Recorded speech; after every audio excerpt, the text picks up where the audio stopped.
¿Podía una reina huir del patíbulo vestida de sirvienta? En la noche parisina, el olor a desesperación y el frío de la huida se ciernen sobre Isabel II de España, última monarca desterrada. Reviviremos aquel tenso viaje, desde los susurros de conspiración en los pasillos del poder hasta el cruzar furtivo de la frontera.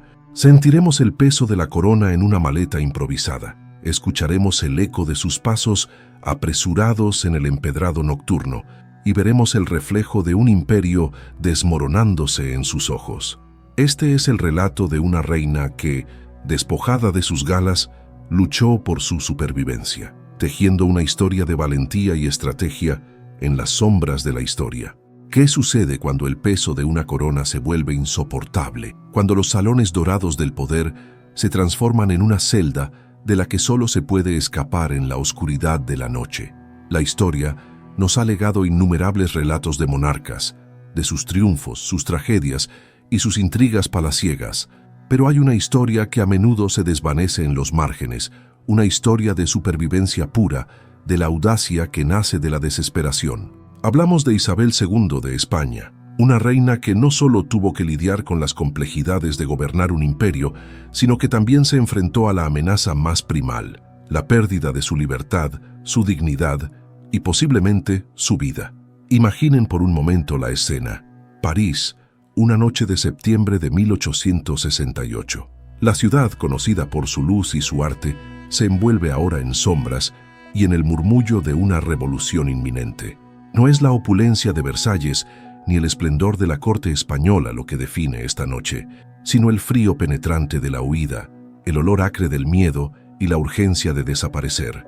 Isabel II, la reina de las 3 guerras carlistas, la que firmó la abolición de la esclavitud en Cuba, la que intentó modernizar un país anclado en tradiciones, se encuentra en una encrucijada. Ya no es la majestad coronada, sino una mujer acosada, obligada a dejar atrás el trono, el país que juró proteger y la vida que conocía. Este no es un cuento de hadas con finales felices garantizados, ni un drama histórico adornado con los lujos de la época. Es el relato crudo de cómo una soberana, despojada de sus insignias y rodeada por el caos, se vio forzada a adoptar el disfraz más humilde para poder escapar. La pregunta que nos impulsa a desentrañar esta historia es simple pero profunda. ¿Cuán vulnerable puede llegar a ser la figura que representa la cúspide del poder? ¿Puede una reina, acostumbrada a ser servida y obedecida, reinventarse a sí misma como una sirvienta anónima para salvar su pellejo? La imagen de una reina huyendo vestida de sirvienta es poderosa, casi contradictoria. Evoca la fragilidad detrás del poder absoluto, la humanidad que subyace incluso bajo el peso de la púrpura. Es un recordatorio de que, a pesar de los símbolos de autoridad, los monarcas también son seres humanos sujetos a las mismas pasiones, miedos y necesidades básicas que cualquiera de nosotros. La huida de Isabel II no fue solo un evento político, fue una odisea personal que la obligó a confrontar la realidad de su posición y la fragilidad de su reinado. La historia de su partida de España y su posterior periplo hasta Francia es una lección sobre la naturaleza efímera del poder, la importancia de la adaptabilidad y la fuerza del instinto de supervivencia. Nos adentraremos en los detalles de esa noche parisina, analizando no solo los hechos que llevaron a su destierro, sino también las estrategias y los disfraces que empleó para evadir a sus perseguidores. Exploraremos los rumores que circulaban en los círculos políticos, los murmullos de traición y las alianzas cambiantes que sellaron su destino. Sentiremos el peso de una corona que, de repente, se convirtió en una carga insoportable, guardada en una maleta improvisada junto con las pocas pertenencias que pudo llevar consigo. Escucharemos el eco de sus pasos apresurados sobre el empedrado nocturno, un sonido que resonaba con la angustia de una nación en revuelta y el eco de un imperio que comenzaba a desmoronarse.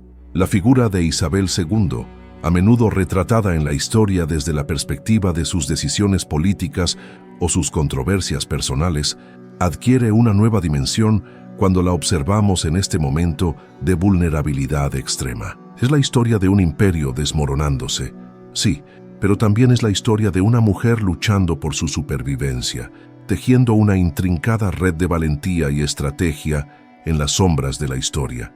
Este viaje nos llevará desde los pasillos del poder, donde se gestaban las conspiraciones, hasta el cruce furtivo de una frontera, un acto que simbolizaba el fin de una era y el comienzo de otra, una de exilio y reflexión. No buscaremos juzgar sus acciones pasadas, sino comprender la magnitud del desafío que enfrentó y las decisiones que tomó bajo una presión extrema. La narrativa de su huida es una ventana a un momento crucial de la historia española, pero también es un espejo que refleja la fragilidad del poder y la resiliencia del espíritu humano. ¿Podía una reina realmente desaparecer entre la multitud, vestida como una más para salvarse?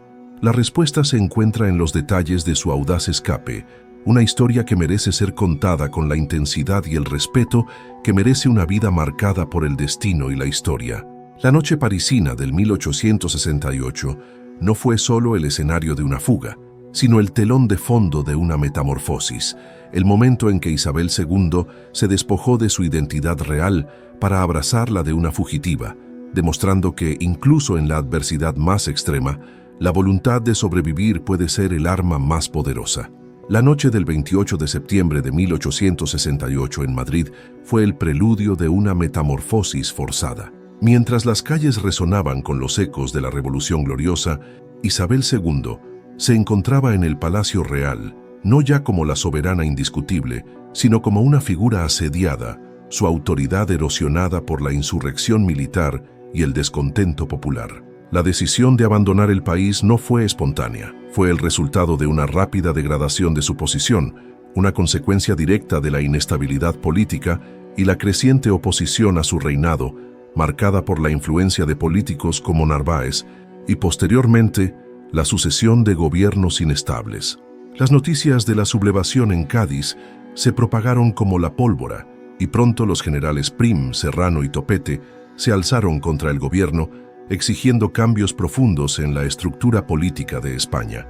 En este contexto de incertidumbre y amenaza inminente, la idea de una partida discreta comenzó a tomar forma, no como una rendición, sino como una maniobra para salvaguardar la persona real y quizás preparar el terreno para un posible regreso. Sin embargo, la realidad de la situación obligó a priorizar la seguridad inmediata sobre cualquier plan de reconquista. La desconfianza hacia su propia guardia y la posibilidad de ser apresada por las fuerzas revolucionarias hicieron que la planificación de su fuga se realizara en un absoluto secreto, involucrando a un círculo muy reducido de leales. La elección de París como destino no fue casual. Francia, bajo el Segundo Imperio de Napoleón III, representaba un refugio seguro y un centro de poder europeo donde la realeza española exiliada podría encontrar cierto apoyo diplomático y, sobre todo, anonimato temporal. No obstante, el viaje hasta la capital francesa no fue directo ni sencillo. Tras abandonar Madrid en la noche del 28, su ruta inicial se dirigió hacia la frontera norte de España, buscando evitar los principales focos de actividad revolucionaria y las posibles rutas de interceptación. El trayecto se realizó en una discreción casi absoluta, utilizando vehículos privados y cambiando de transporte en varias ocasiones para dificultar cualquier intento de seguimiento. La reina, acostumbrada a los séquitos y a la ostentación, tuvo que adaptarse a la incomodidad y al sigilo de un viaje clandestino. Cada parada, cada encuentro con desconocidos, representaba un riesgo calculado. El temor a ser reconocida, a que un detalle de su vestimenta o un gesto familiar delatara su identidad, era una constante. La urgencia de cruzar la frontera española y poner tierra de por medio con las fuerzas que la habían despojado del poder era palpable, y cada kilómetro recorrido aumentaba la tensión y la expectativa de la llegada a suelo extranjero. Al llegar a Francia, el recibimiento no fue inmediato ni efusivo. Aunque Napoleón III era un aliado de la monarquía española y la familia real francesa tenía lazos de parentesco con Isabel II, la situación política era delicada. La prioridad de Isabel y su pequeño séquito era asegurar su estancia en territorio francés, sin generar un incidente diplomático internacional. Por ello, la estrategia de presentarse de forma discreta, como una ciudadana más buscando refugio, fue crucial. La imagen de la reina vestida de sirvienta, o al menos de manera muy modesta y poco llamativa, no era solo un disfraz para la noche de la huida de España, sino una estrategia de supervivencia que se extendió a su llegada a Francia. El objetivo era evitar cualquier tipo de publicidad o atención que pudiera complicar su situación o la de sus posibles aliados. La adaptación a esta nueva realidad, marcada por la pérdida de privilegios y la necesidad de pasar desapercibida, fue un desafío psicológico considerable para una mujer que había reinado durante más de 3 décadas. La transición de la vida palaciega a la clandestinidad implicó un replanteamiento completo de su identidad y su rol. La vida en el exilio, que comenzó poco después de su llegada a Francia, estuvo marcada por la nostalgia de su país y la esperanza de un eventual retorno que nunca se materializó. Sin embargo, la experiencia de la huida y el posterior exilio forjaron en ella una perspectiva diferente sobre el poder y la fragilidad de las instituciones. La reina, que había sido objeto de numerosas conspiraciones y debates políticos durante su reinado, se encontró ahora en una posición de debilidad, dependiendo de la hospitalidad y la buena voluntad de otros. La imagen de la reina huyendo vestida de sirvienta no es solo una anécdota pintoresca, sino un símbolo de la precariedad del poder absoluto y de la capacidad humana para adaptarse a las circunstancias más adversas. La audacia de su escape, la planificación meticulosa y la ejecución discreta demuestran una faceta de su carácter que a menudo queda eclipsada por las complejidades de su gobierno. La necesidad de ocultar su identidad, de fundirse con la masa anónima de la sociedad, fue una lección de humildad forzada, un recordatorio de que, al final, la supervivencia personal puede depender de la capacidad de desaparecer, incluso para aquellos que alguna vez ostentaron la máxima autoridad. La noche del 28 de septiembre de 1868, la reina Isabel II no solo se despojó de sus joyas y vestimentas reales, sino también de una identidad cuidadosamente construida a lo largo de 35 años de reinado. El acto de vestirse con ropas sencillas y discretas, a menudo descritas como las de una sirvienta o una viajera común, fue mucho más que un mero disfraz. Representó una ruptura radical con la imagen pública que había proyectado, una figura de autoridad y linaje para abrazar la anonymity, la vulnerabilidad de quien debe pasar desapercibido. Esta metamorfosis física fue el reflejo de un cambio interno, la aceptación forzosa de una realidad política que la había destronado y la obligaba a huir de su propio país. El peso de la corona se materializó en la ansiedad de ser reconocida, en el temor a que un gesto, una palabra o incluso la forma de caminar delatara su verdadera condición. La elección de la vestimenta no fue un detalle menor, fue una estrategia de supervivencia cuidadosamente calibrada para minimizar las sospechas y facilitar su escape a través de las calles de Madrid y posteriormente hacia la frontera. El impacto psicológico de esta transformación para una monarca acostumbrada a la ostentación y al respeto absoluto debió ser inmenso.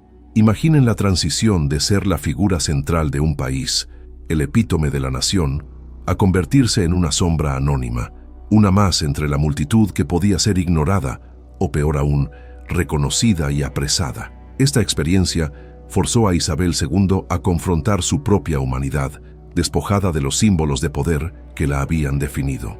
La vestimenta de sirvienta no solo ocultaba su rostro, sino que también buscaba disimular su estatus, su porte y sus hábitos, elementos que la habrían delatado instantáneamente. La preparación de su equipaje, que se limitó a lo esencial y a lo que podía transportarse discretamente, contrastaba brutalmente con el lujo y la abundancia a los que estaba acostumbrada. Cada objeto personal que empacó, cada prenda que eligió, debió ser evaluada no por su valor estético o simbólico, sino por su capacidad para facilitar el anonimato y la movilidad.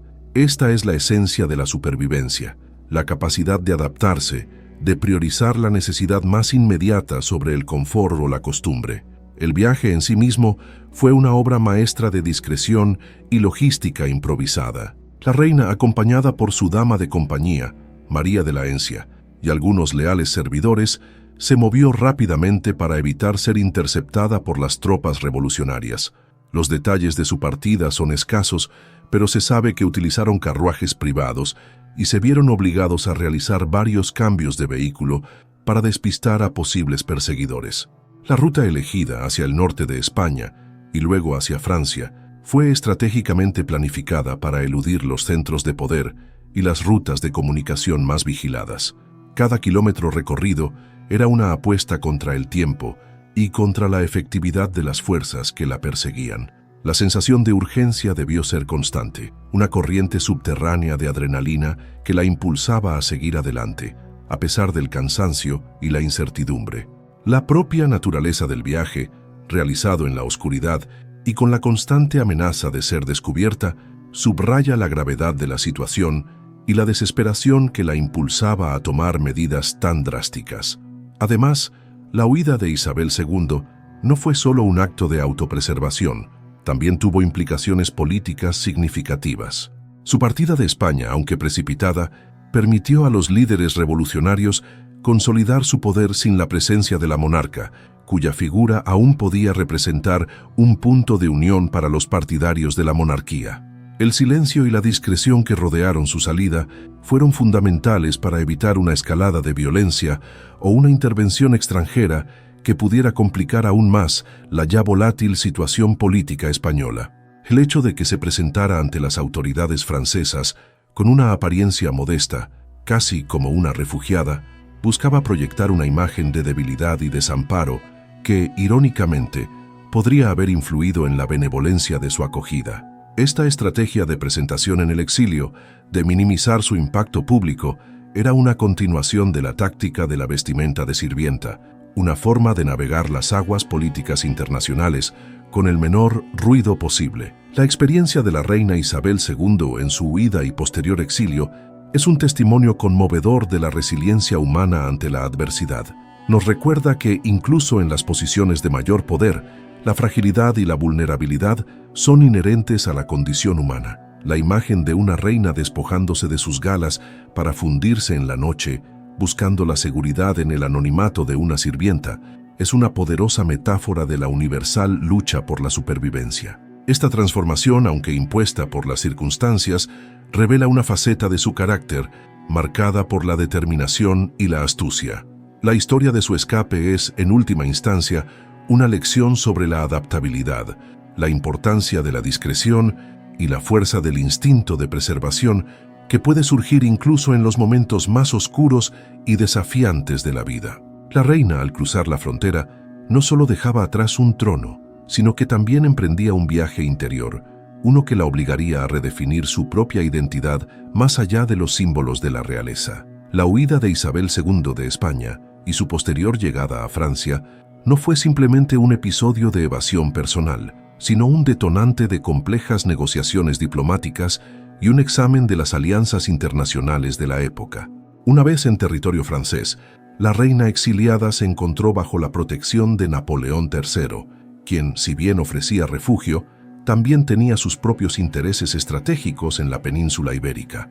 La posición de España, tras la Revolución Gloriosa, era de inestabilidad política, y Francia buscaba asegurar que el vacío de poder no fuera ocupado por una potencia rival o que la situación interna española no afectara la estabilidad regional. Por ello, la presencia de Isabel II en Francia se convirtió en un elemento de cálculo político para el emperador francés, quien debía sopesar el apoyo a una monarca depuesta frente a las nuevas realidades emergentes en España. El gobierno provisional español, encabezado por figuras como Serrano, buscó activamente el reconocimiento internacional de su régimen, y la postura de Francia era crucial en este sentido. La acogida a Isabel II, por tanto, no era un acto de pura filantropía monárquica, sino una jugada dentro del tablero geopolítico europeo. El exilio de Isabel II se prolongó durante casi 2 décadas, un periodo en el que la reina, residiendo principalmente en el Palacio de las Tullerías y posteriormente en el Palacio de Compiègne, mantuvo una actitud de esperanza por un posible retorno, aunque las circunstancias políticas en España evolucionaron hacia la restauración borbónica con Alfonso XII, su hijo.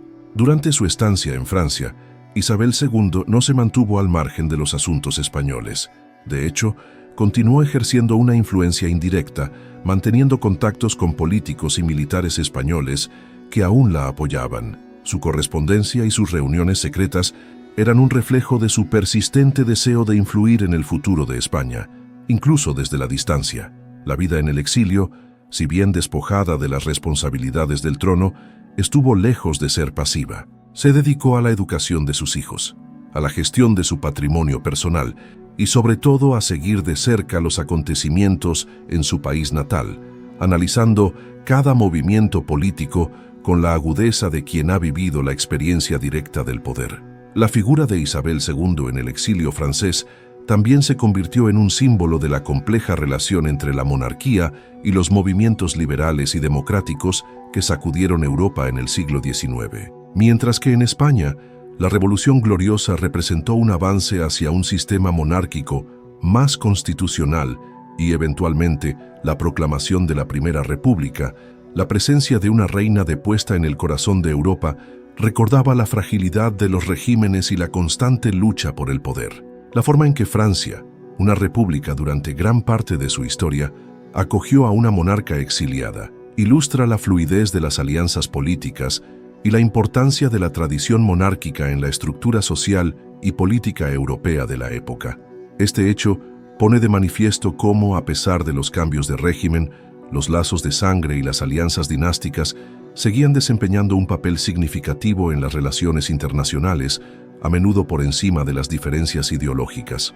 Además, la experiencia de Isabel II en el exilio francés ofrece una perspectiva fascinante sobre la adaptación personal a la pérdida de estatus y poder.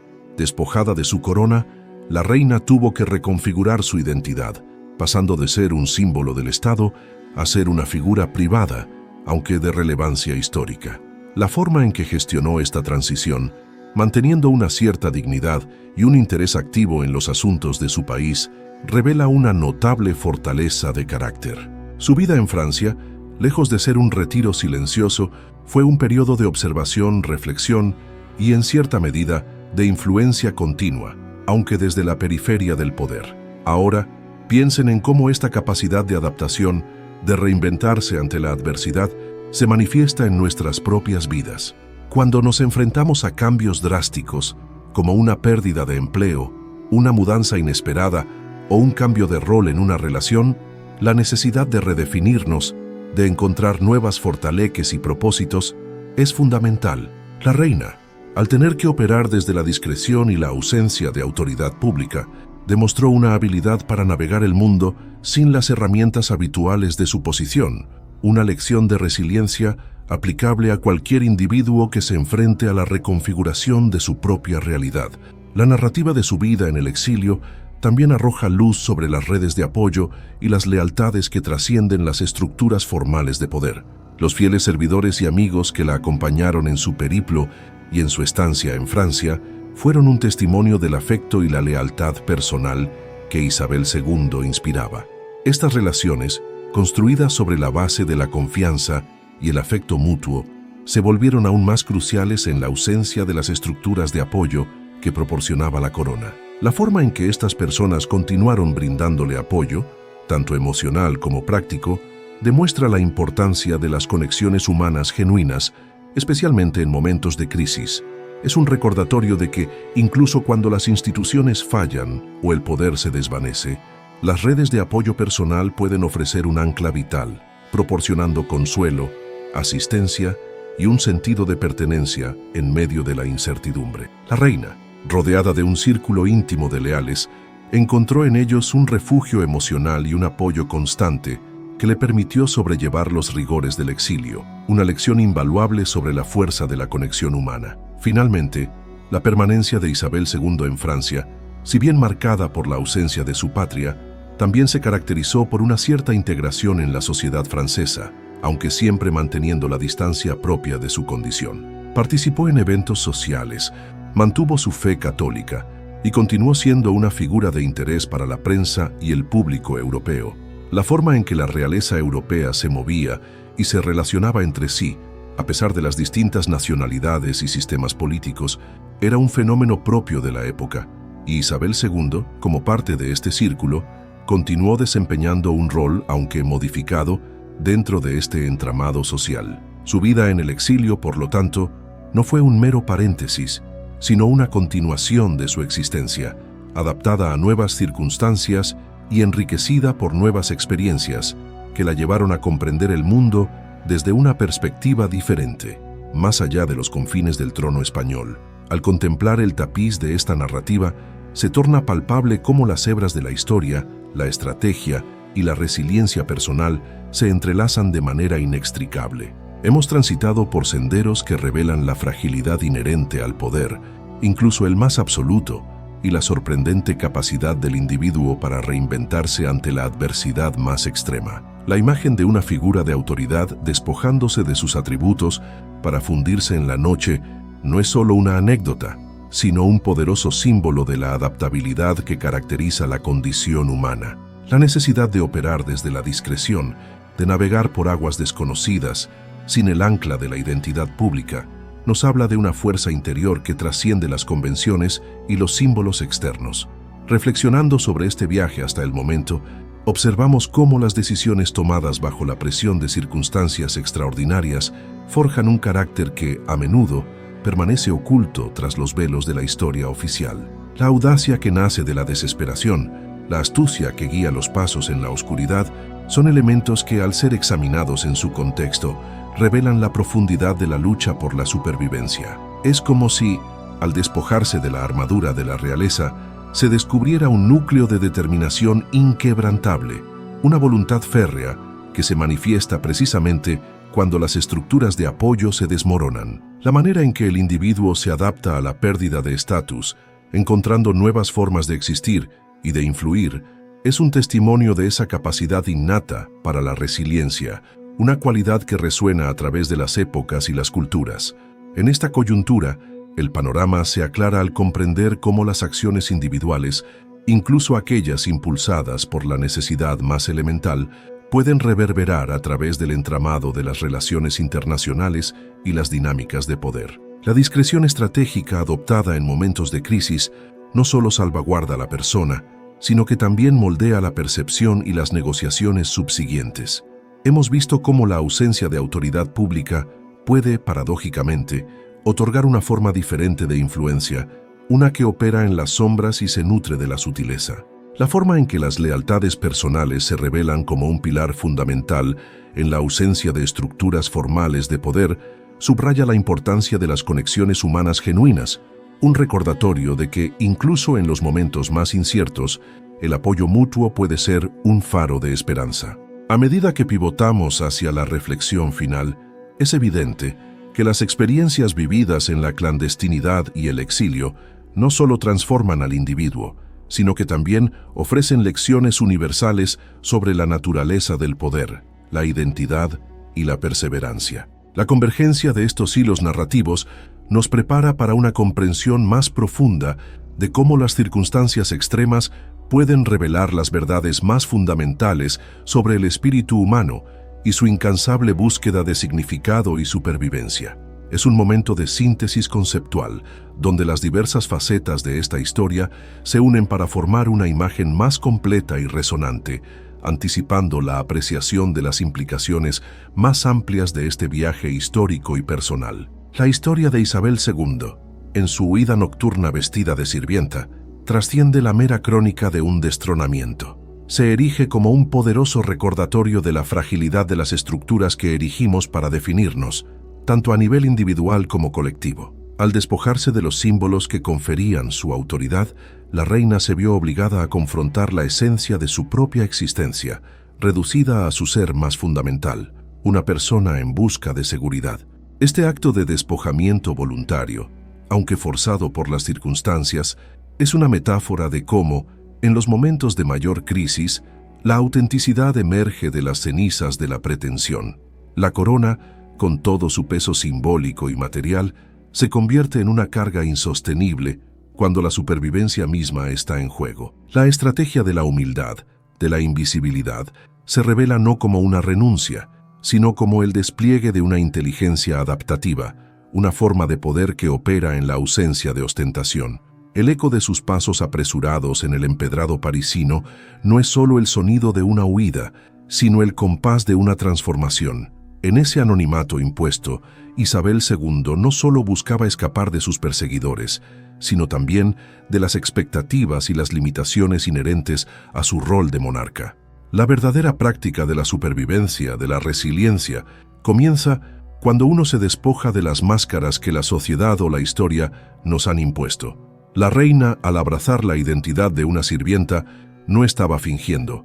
Estaba, en un sentido profundo, descubriendo una faceta de sí misma que el poder absoluto había mantenido oculta. Esta lección, la de que la fortaleza a menudo reside en la capacidad de ser vulnerable y adaptable, es una verdad que resuena poderosamente en nuestras propias vidas. En un mundo que a menudo valora la apariencia de poder y la seguridad de la estructura, la historia de Isabel II nos invita a reflexionar sobre la fortaleza que emana de la humildad y la discreción. Las lealtades que se mantuvieron firmes en la adversidad, los lazos humanos que ofrecieron un refugio en la tormenta, nos hablan de la importancia intrínseca de las conexiones personales. En un mundo cada vez más digitalizado y a veces impersonal, la narrativa de la reina y su círculo íntimo nos recuerda que la verdadera fortaleza reside en la comunidad, en el apoyo mutuo que trasciende las jerarquías y las convenciones. La capacidad de inspirar lealtad, de generar afecto genuino, es un poder que ninguna corona puede otorgar ni arrebatar. Es en la interconexión humana donde encontramos los anclajes más sólidos para navegar las aguas turbulentas de la vida. La reina, en su exilio, encontró en estas relaciones un consuelo y un propósito que ninguna corte podría haberle brindado. La historia de Isabel II es, en última instancia, un relato sobre la búsqueda de la dignidad en medio de la indignidad y la preservación del ser en circunstancias que amenazan con disolverlo. Nos enseña que el poder no reside únicamente en los tronos o en las insignias, sino en la capacidad de resistir, de adaptarse y de encontrar un camino, incluso cuando la oscuridad parece envolverlo todo. La verdadera práctica de la resiliencia comienza ahora, en nuestra propia capacidad para aprender de estas narrativas históricas, para reconocer la fuerza que reside en nuestra propia vulnerabilidad y para cultivar las conexiones que nos sostienen. La reina, al cruzar la frontera vestida de sirvienta, no solo salvó su vida, sino que nos legó una profunda lección sobre la esencia de la supervivencia humana, la audacia de ser uno mismo, incluso cuando el mundo intenta despojarnos de nuestra identidad.